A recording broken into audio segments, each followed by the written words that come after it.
सिद्धि की शादी के बाद वो ससुराल चली जाती है। पीछे रह जाती है भाभी रानी। सिद्धि के ससुराल जाते ही भाभी कहती है, अरे वाह जी वाह, सारे कपड़े मेरे। हाय रे पैंट, अरे वाह वाह, मजा आ जाएगा।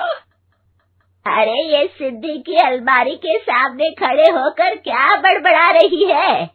जा जाकर देख मेहमानों को विदाई की मिठाई मिली कि नहीं। अब हाँ माँ जी, क्यों नहीं, लेकिन पहले कपड़े तो बदल लूं। अब रानी आ जाती है सिद्धि के उन कपड़ों में जो वो ससुराल जाने से पहले घर छोड़ जाती है। अरे रानी, कुछ दिन रुक जाती। अरे ये तो सिद्धि बिटिया को मैंने ही दिया था, बड़ा ही फबता था उस पर, तुझ पर तो कुछ खास नहीं लग रहा। अब वो ना मेरे सारे कपड़े गीले थे तो सोचा पहन लूं। वैसे भी सिद्धि को कौन सा दिन पुराने आउटडेटेड कपड़ों को पहनना है। वैसे भी ये सूट तो मैंने तभी पहना था, वैसे खास है भी नहीं ये। हाँ ठीक है, लेकिन ना मेरी सिद्धि पर तो जमता था। सारे मेहमान चले जाते हैं और सिद्धि ससुराल से मायके पहली बार आती है। ओह, अपना घर, अपना कमरा, अपनी अलमारी।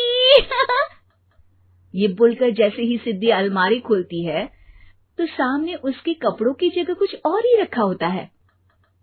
माँ, ओ माँ, जरा कमरे में तो आना। सास और रानी वहां पहुंच जाते हैं। रानी ने पहनी होती है सिद्धि की जींस और टी शर्ट। अरे भाभी, ये क्या? ये तो मेरी बड़ी ही महंगी टी शर्ट है, इसे आपने घर में क्यों पहनी है? अरे बहुत मिलती है दीदी ये चौक की मार्केट में, 150 में। ओ भाभी प्लीज, ये एरोपोस्टल है, 2000 की एक टी शर्ट। ओह, 2000 में तो दीदी 4 साड़ी आ जाए। अब क्या बोलूं? भाभी, ये मेरी अलमारी में छोटू के कपड़े, तो मेरे कपड़े कहाँ हैं? मेरी अलमारी में? अब दीदी आपको कौन से पुराने कपड़े पहनने थे? माना भाभी, लेकिन मैं जब घर आती तो यही सब पहनती ना। अरे तुम तो बड़ी कंजूस हो दीदी। खैर, वक्त आता है जब सिद्धि ससुराल के लिए रवाना हो रही होती है। अरे रानी, अंदर से सिद्धि का गिफ्ट ले आ, लड़की पहली बार ससुराल से मायके आई है। रानी अंदर जाती है और एक सिंपल सी साड़ी लेकर बाहर आ जाती है। ये लीजिए माँ जी। सास बेटी को गिफ्ट देकर ससुराल भेजती है। अगले दिन रानी एक सुंदर सी साड़ी पहनकर सामने आती है। अरे रानी, ये तो वो साड़ी है जो मैंने सिद्धि को देने के लिए दी थी जब वो ससुराल ले जाती, लेकिन ये तूने कैसे पहन ली? अरे माँ जी, ये साड़ी तो मुझे बहुत पहले से ही पसंद थी, लेकिन चिंता ना करिए, मैंने सिद्धि के लिए भी अच्छी सी साड़ी दी है। हाँ। तभी सिद्धि का फोन आता है। क्या माँ, कुछ अच्छा तो दिया होता ससुराल ले जाने के लिए। अरे पहले दिखा दिया होता। ये चमकते हुए पैकेट में नौकरानी वाली साड़ी मत दिया करो माँ। अरे बेटे, वो तेरी भाभी ने ना गलती से उससे पैकेट बदल गया। हाँ, मैं कल ही तेरे भाई के हाथ से तेरा वाला पैकेट भेज दूंगी। अरे रहने दो माँ, आई एम श्योर भाभी ने अभी वही साड़ी पहनी होगी जो तुमने मेरे लिए रखी थी। तुम तो समझ नहीं पाई उनको। खैर छोड़ो, मैं ज्यादा बोलती अच्छी नहीं लगती, रहने दो, आपको उन्हीं के साथ रहना है, फिर बात करेंगे। सास को रानी पर गुस्सा आ जाता है। वो उसके कमरे में जाती है जहाँ वो शादी का एल्बम देख रही होती है। रानी, मार्केट जाकर एक ऐसी ही साड़ी लेकर आ, कल प्रतीक जाकर सिद्धि के घर दे आएगा। अरे क्यों माँ जी, कितनी साड़ी देनी है दीदी को? यहाँ कोई सेल लगी है क्या? अरे चुप कर, मेरे बेटी के हिस्से की साड़ी खुद पहन ली, अब ज्यादा ज्ञान बांट रही है। एक दिन सिद्धि का फोन आता है। माँ, मेरी सास ने आप सबको खाने पर बुलाया है। सारे लोग सिद्धि के ससुराल पहुँचते हैं। खाना खाकर वो लोग निकल रहे होते हैं कि सिद्धि की सास सभी को गिफ्ट देती है। अरे बहन जी, बेटी के घर का खाना खा लिया, यही बहुत है जो आप ऊपर से गिफ्ट भी दे रही है। अरे बहन जी, आप भी कहाँ इन बातों पर विश्वास कर रही हैं। सास सभी को गिफ्ट देती है, लेकिन रानी को जो साड़ी देती है वो अजीब सी हरे रंग की लाल रंग की बड़ी छाप वाली होती है। अरे छी, ये कौन पहनेगा? सासू माँ को तो जरी वाली इतनी सुंदर, और मेरे लिए ये नौकरानी वाली। अरे भाभी, दरअसल मैं जब भी घर आती थी आप वापसी में ऐसी ही साड़ी देती थी ना, तो माँ ने सोचा कि आपको आपकी पसंद की ही साड़ी क्यों ना दी जाए। बेचारी रानी, बोलती भी तो क्या। सिद्धि और सास रानी का चेहरा देखकर हंसने लगती है, तो रानी समझ जाती है कि अपने ही बिछाए जाल में वो फंस चुकी है।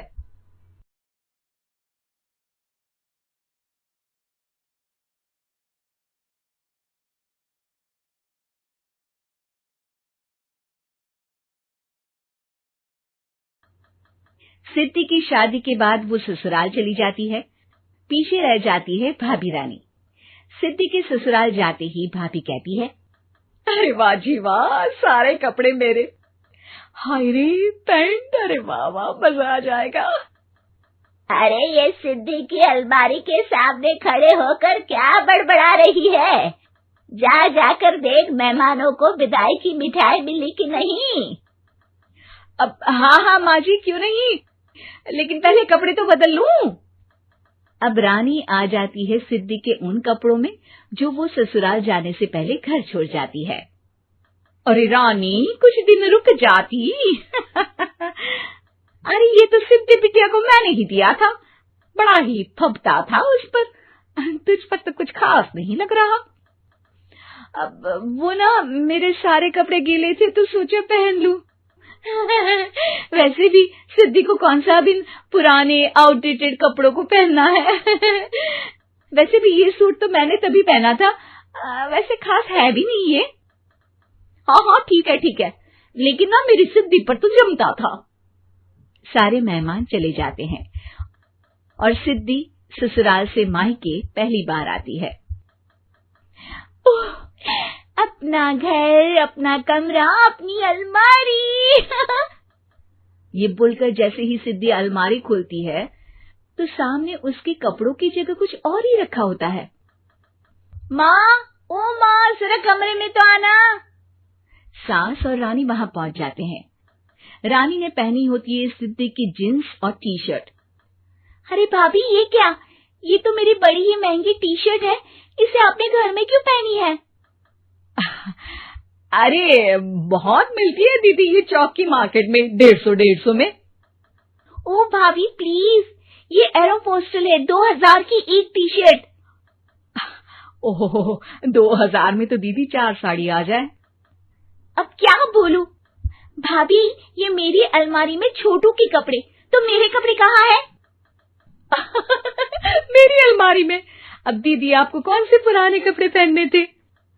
माना भाभी, लेकिन मैं जब घर आती तो यही सब पहनती ना। अरे तुम तो बड़ी कंजूस हो दीदी। खैर, वक्त आता है जब सिद्धि ससुराल के लिए रवाना हो रही होती है। अरे रानी, अंदर से सिद्धि का गिफ्ट ले आ, लड़की पहली बार ससुराल से मायके आई है। रानी अंदर जाती है और एक सिंपल सी साड़ी लेकर बाहर आ जाती है। ये लीजिए माँ जी। सास बेटी को गिफ्ट देकर ससुराल भेजती है। अगले दिन रानी एक सुंदर सी साड़ी पहनकर सामने आती है। अरे रानी, ये तो वो साड़ी है जो मैंने सिद्धि को देने के लिए दी थी जब वो ससुराल ले जाती, लेकिन ये तूने कैसे पहन ली? अरे माँ जी, ये साड़ी तो मुझे बहुत पहले से ही पसंद थी, लेकिन चिंता ना करिए, मैंने सिद्धि के लिए भी अच्छी सी साड़ी दी है। हाँ। तभी सिद्धि का फोन आता है। क्या माँ, कुछ अच्छा तो दिया होता ससुराल ले जाने के लिए। अरे पहले दिखा दिया होता। ये चमकते हुए पैकेट में नौकरानी वाली साड़ी मत दिया करो माँ। अरे बेटे, वो तेरी भाभी ने ना गलती से उससे पैकेट बदल गया। हाँ, मैं कल ही तेरे भाई के हाथ से तेरा वाला पैकेट भेज दूंगी। अरे रहने दो माँ, आई एम श्योर भाभी ने अभी वही साड़ी पहनी होगी जो तुमने मेरे लिए रखी थी। तुम तो समझ नहीं पाई उनको। खैर छोड़ो, मैं ज्यादा बोलती अच्छी नहीं लगती, रहने दो, आपको उन्हीं के साथ रहना है, फिर बात करेंगे। सास को रानी पर गुस्सा आ जाता है। वो उसके कमरे में जाती है जहाँ वो शादी का एल्बम देख रही होती है। रानी, मार्केट जाकर एक ऐसी ही साड़ी लेकर आ। कल प्रतीक जाकर सिद्धि के घर दे आएगा। अरे क्यों माँ जी, कितनी साड़ी देनी है दीदी को? यहाँ कोई सेल लगी है क्या? अरे चुप कर, मेरे बेटी के हिस्से की साड़ी खुद पहन ली, अब ज्यादा ज्ञान बांट रही है। एक दिन सिद्धि का फोन आता है। माँ, मेरी सास ने आज सबको खाने पर बुलाया है। सारे लोग सिद्धि के ससुराल पहुंचते हैं। खाना खाकर वो लोग निकल रहे होते हैं कि सिद्धि की सास सभी को गिफ्ट देती है। अरे बहन जी, बेटी के घर का खाना खा लिया, यही बहुत है, जो आप ऊपर से गिफ्ट भी दे रही है। अरे बहन जी, आप भी कहाँ इन बातों पर विश्वास कर रही हैं। सास सभी को गिफ्ट देती है, लेकिन रानी को जो साड़ी देती है वो अजीब सी हरे रंग की, लाल रंग की बड़ी छाप वाली होती है। अरे छी, ये कौन पहनेगा?